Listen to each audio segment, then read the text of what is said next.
Hello everyone, achieve your goals में आपका स्वागत है। आज के इस वीडियो में हम डिस्कस करेंगे उत्तर प्रदेश शिक्षक पात्रता परीक्षा 2011 के सीडीपी के प्रश्न पत्र पर। तो शुरू करते हैं आज का वीडियो। क्वेश्चन नंबर 1, निम्न कक्षाओं में शिक्षण की खेल विधि आधारित है। किस पर आधारित है? विकास एवं वृद्धि के मनोवैज्ञानिक सिद्धांत पर। खेल विधि से जब शिक्षा दी जाती है तो बच्चे का विकास एवं वृद्धि अच्छी तरह से होता है। खेल विधि के जो प्रतिपादक हैं वो कौन थे? हेनरी कॉल्डवेल गुप्त हैं। क्वेश्चन नंबर 2, डिसलेक्सिया संबंधित है किससे? पठन विकार से। इसमें क्या होता है? बच्चे लिखने, पढ़ने, याद करने में इन्हें बच्चों को समस्या होती है। क्वेश्चन नंबर 3, विशेष रूप से ज़रूरतमंद बच्चों की शिक्षा प्रबंध होना चाहिए। कैसा होना चाहिए? दूसरे सामान्य बच्चों के साथ होना चाहिए। ऑप्शन ए सही होगा। क्वेश्चन नंबर 4, अधिगम के प्रक्रम में अभिप्रेरण है। क्या है अभिप्रेरण? नए सीखने वालों में अधिगम के लिए रुचि का सृजन करना। तो ऑप्शन डी यहाँ पर सही होगा। क्वेश्चन नंबर 5, कक्षा 5 के न्यून दृष्टि वाले बच्चों को क्या करना चाहिए? कक्षा में सामान्य रूप से उनके साथ बर्ताव करना चाहिए एवं ऑडियो सीडी के जरिए जो श्रव्य सामग्रियां हैं उसके जरिए उन्हें सहायता प्रदान करनी चाहिए। तो यहाँ पर ऑप्शन सी सही होगा।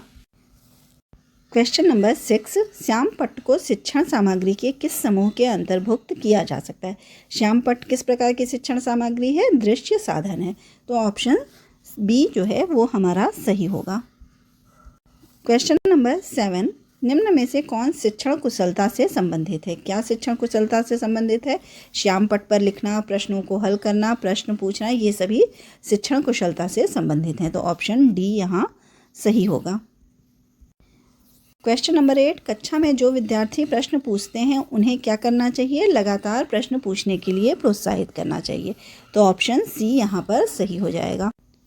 क्वेश्चन नंबर 9, शिक्षा की किंडरगार्टन पद्धति का प्रतिपादन किया है। किसने किया है किंडरगार्टन पद्धति का प्रतिपादन?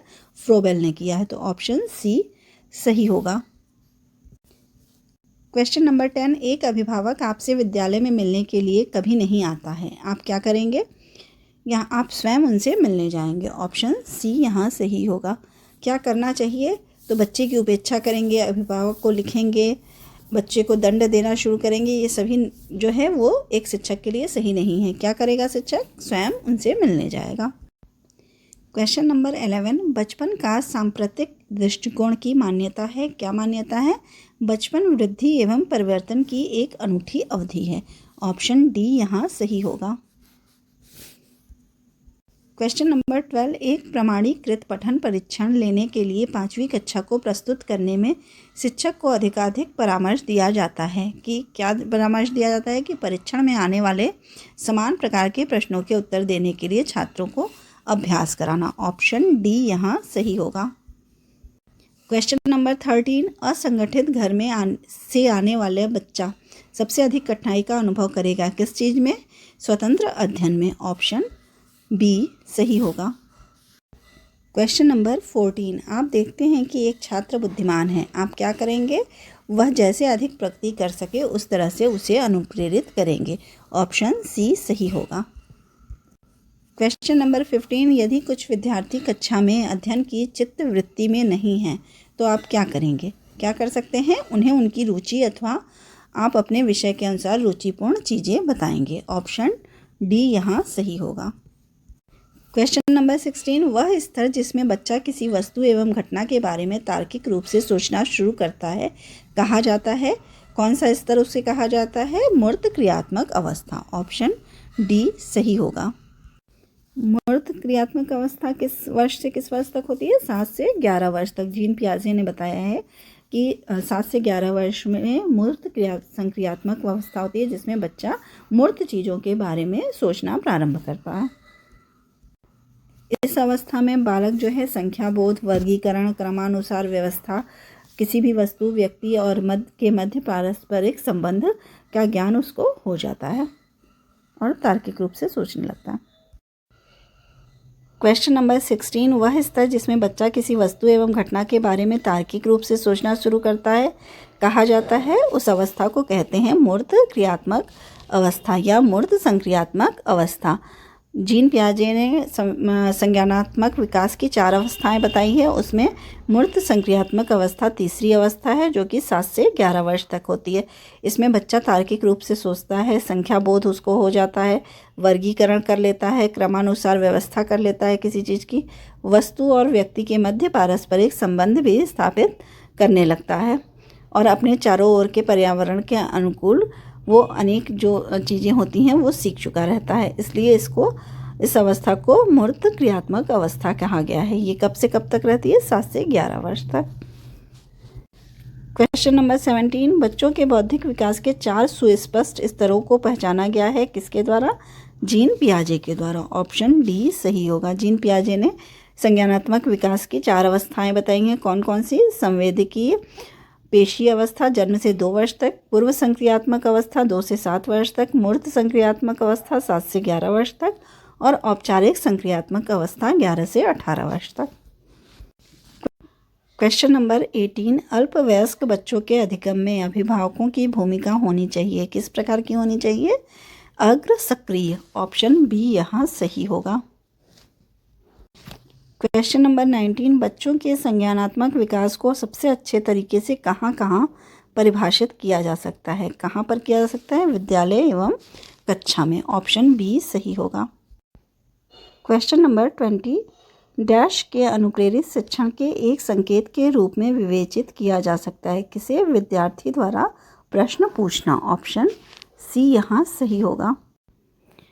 क्वेश्चन नंबर 21, कक्षा में विद्यार्थियों की रुचि बनाए रखने के लिए शिक्षक को उचित है क्या करना चाहिए? शिक्षकों को कि विद्यार्थियों की रुचि बनी रहे, इसके लिए शिक्षक को प्रश्न पूछना चाहिए। ऑप्शन डी सही होगा। क्वेश्चन नंबर 22, विद्यार्थियों को विद्यालय में खेलना क्यों उचित है? क्योंकि इससे उनमें सहयोग एवं संतुलन का विकास होता है। तो ऑप्शन डी सही होगा। यह सहयोग एवं संतुलन का विकास करेगा। क्वेश्चन नंबर 23, परिवार एक साधन है किस प्रकार का? अनौपचारिक शिक्षा का। ऑप्शन ए सही होगा। क्वेश्चन नंबर 24, एक शिक्षक विद्यार्थियों में सामाजिक मूल्यों को विकसित कर सकता है कैसे? आदर्श रूप से बर्ताव करके। ऑप्शन सी सही होगा। क्वेश्चन नंबर 25, एक शिक्षक के लिए सबसे महत्वपूर्ण क्या है? एक शिक्षक के लिए सबसे महत्वपूर्ण है विद्यार्थियों की कठिनाइयों को दूर करना। ऑप्शन सी सही होगा। क्वेश्चन नंबर 26, आप एक अति सक्रिय बालक को कैसे सही दिशा में लाएंगे? यहाँ प्रश्न का अर्थ है कि जो बालक है वो जो है अति सक्रिय है और वो गलत दिशा में अनुचित कार्यों में वो लगा हुआ है, तो उसे आप कैसे सही दिशा में लाएंगे? तो इसके लिए क्या करेंगे? उसे श्यामपट्ट आदि साफ़ करने का काम देंगे, क्योंकि और सारे ऑप्शन जो है वो ठीक नहीं है। तो आंसर क्या होगा? उसे श्यामपट्ट आदि साफ़ करने का काम देंगे। इसका अर्थ है कि उसे जो है क्लास का मॉनिटर बनाना या क्लास की गतिविधियों में उसको शामिल करना, जिससे कि वो अनुचित कार्यों से दूर रहे। क्वेश्चन नंबर 27, पृथक पृथक समजातीय समूहों के व्यक्तियों के प्रति बच्चों की अभिवृत्ति साधारणतः आधारित होती है। कैसी होती है? उनके अभिभावकों की चित्तवृत्ति के अनुसार। उनके अभिभावक जो अलग अलग समजातीय समूहों के साथ व्यवहार करते हैं, उन्हीं के अनुसार जो है बच्चे भी व्यवहार करते हैं, क्योंकि उनके में सामाजिक गुणों का विकास जो है वो परिवार एवं अभिभावकों के द्वारा ही आता है। तो ऑप्शन ए यहाँ पर सही हो जाएगा। Option A. क्वेश्चन नंबर 28, आपको अपनी कक्षा में 2 मंदबुद्धि बच्चों को बैठाने के लिए बोला गया है, आप क्या करेंगे? ऐसे विद्यार्थियों को सिखाने की तकनीक को सीखेंगे। क्या करेंगे? जो इस टाइप के बच्चे हैं, मंदबुद्धि बच्चे हैं, उनको किस प्रकार से पढ़ाया जाना चाहिए शिक्षक के रूप में आप सीखेंगे। तो ऑप्शन सी सही होगा। क्वेश्चन नंबर 29, एक शिक्षक को साधन संपन्न होना चाहिए, इसका अर्थ है क्या? अर्थ है उनको अपने विद्यार्थियों की समस्या को हल करने का पर्याप्त ज्ञान होना चाहिए। ऑप्शन सी सही होगा। क्वेश्चन नंबर 30, बच्चों में संवेगात्मक समायोजन प्रभावी होता है किससे? उपरोक्त सभी व्यक्तित्व निर्माण में, कक्षा शिक्षण में, अनुशासन में, इन सभी में संवेगात्मक समायोजन जो है वो प्रभावी होता है। तो ऑप्शन डी यहाँ सही होगा। अगर आपको मेरी ये वीडियो पसंद आई हो तो प्लीज़ लाइक और सब्सक्राइब करें। Thank you.